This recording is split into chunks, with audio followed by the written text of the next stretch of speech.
Hello and welcome to the Bearded Mystic podcast, and I'm your host, Rahul N Singh. Thank you very much for joining today.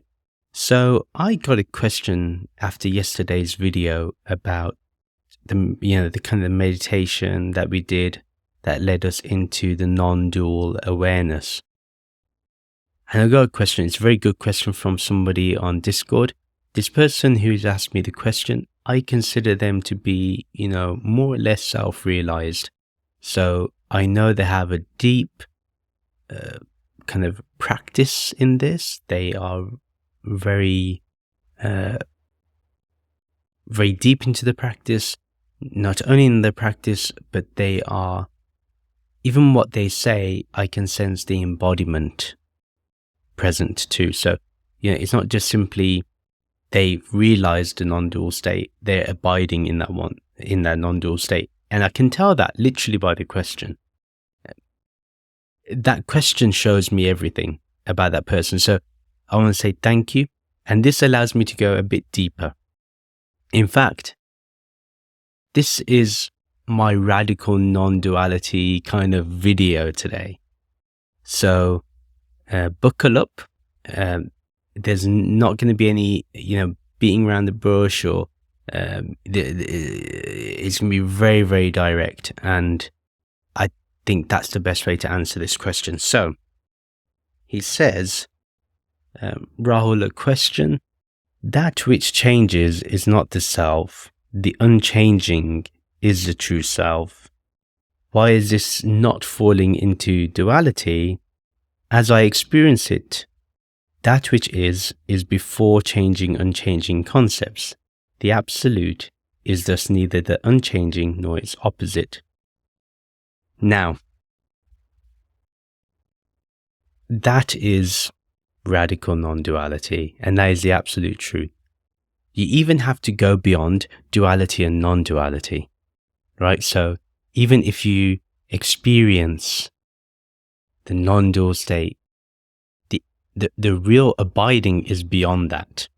Now, the thing is, the problem that can occur from this when done prematurely is that people can say it can become a competition. Well, are you beyond the beyond? And that kind of nonsense. We're breaking that up now. What my friend here says is very correct. Now, again, for a beginner, the meditation, the video was fine. I don't think there's any issues with it for a beginner. And maybe this is a sign for me that I should also at least leave some lines for the deep, kind of deep thinkers and the ones that are really, are in the abiding stage. But yes, is absolutely right.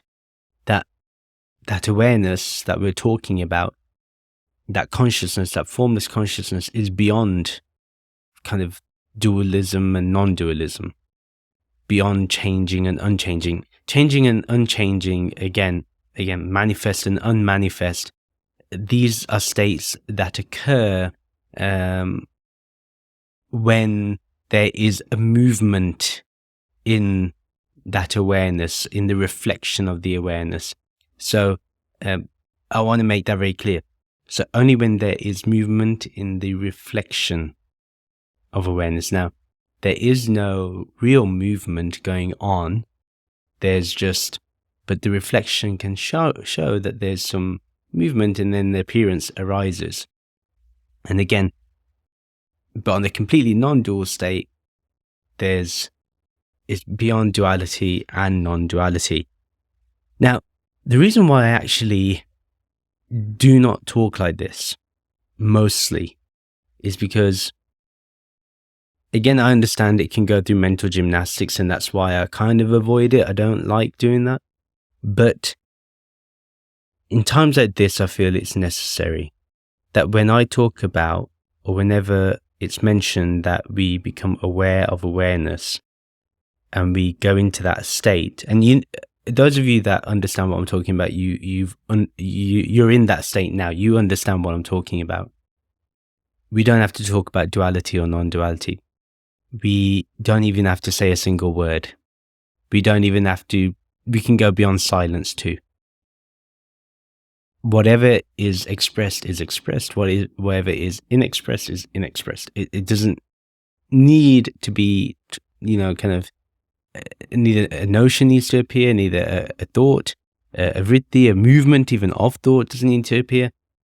None of that needs to happen. So that is the ultimate answer. We have to go beyond duality and non-duality. However, there's always a however. There's always a reason why we have to talk so it's accessible for everybody. Now, I think one of the most radical non-dual texts is the Ashtavakra Gita. It's completely radical. There's no kind of introduction. In the Bhagavad Gita, that Sri Krishna's kind of warming up. He gives the direct truth and then he kind of goes nice. But here, I can tell you that Ashtavakra doesn't care about being nice, about warming Raja Janak up. He goes straight into it. So the last verse of the Ashtavakra Gita, now, and I'm specifically talking about the last verse, and he says, where is existence? Where is non-existence? Where is unity? Where is duality? What need is there to say more? Nothing emanates from me.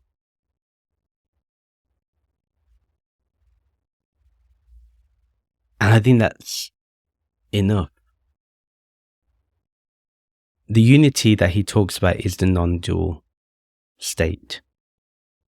And what my friend pointed to was exactly what Ashtavakraji was mentioning here. So I think that type of message we can be ready for, but there's a reason why it's the last verse in the Ashtavakra Gita. Despite everything else being as radical as it is, this one last line, the last verse in the last chapter, the last verse of the Ashtavakra Gita is precisely the way it is for a reason. Now, if I say that everything is beyond duality and non-duality, I don't need to make another video after this. And that those that grasp that awareness, that consciousness that I'm talking about, that understand that's the only thing that is, if there is a thing, they don't need anything more. Here is freedom. There's no freedom, there's no one bound in this. We do go beyond polarities. That's when I think, someone like Frank Yang makes complete sense. I can understand him then. But there's a reason why we don't do that completely. But saying that, Ashtavakra also talks of being bliss.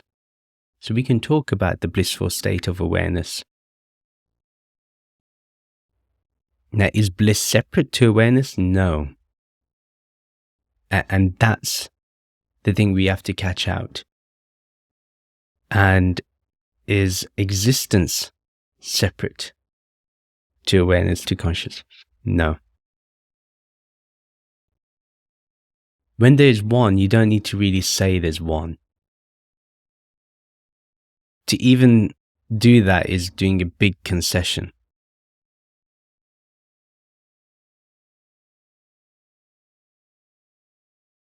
Yeah. So there's a reason why I don't do videos like this, because I feel like if I end up leading to this in every video, I would be I would run out of things to say. I kind of have to play the game of duality if I want people to realize non-dual truth, and have a non-dual awakening, and have a non-dual and lead them to self-realization. I have to use the language of duality. If I have to speak to the hearts of everyone that comes across my videos, or my podcast. It's a concession I have to make. But know this. Be radical and understand there's no duality and there's no non-duality. Consciousness, this formless consciousness, is beyond both. The absolute is beyond both, as my friend said.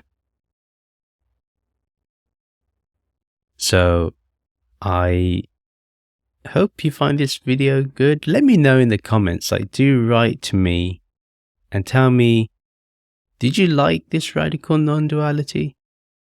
Or do you like it when I'm a bit nicer and I entertain duality? I feel like I want my message to reach out to as many people. And that's why I frame my videos in such a way. But yeah, I can do this, but I feel I'll be running into the Neo-Advaita.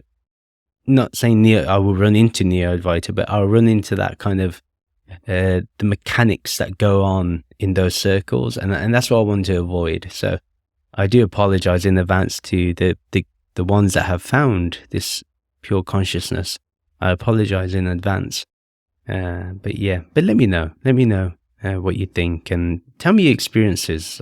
Be open, share. But just remember that once you've attained this, there's nothing left to attain, really. Because what is revealed is really what has always been here, present, that ground of being. One other thing I want to say is that, and I think this is an important point, because if somebody's watching this on some psychedelic trip or they've taken some sort of substance, I want it to be clear that when you come down from your substance, that state is not going to remain. You have to do it consciously, with full alertness, because if you want to transcend the dualism of the mind, you have to use the mind in its full capacity, or in its best capacity that it's in. So that's my only warning. But anyway, thank you for listening, and see you in the next video.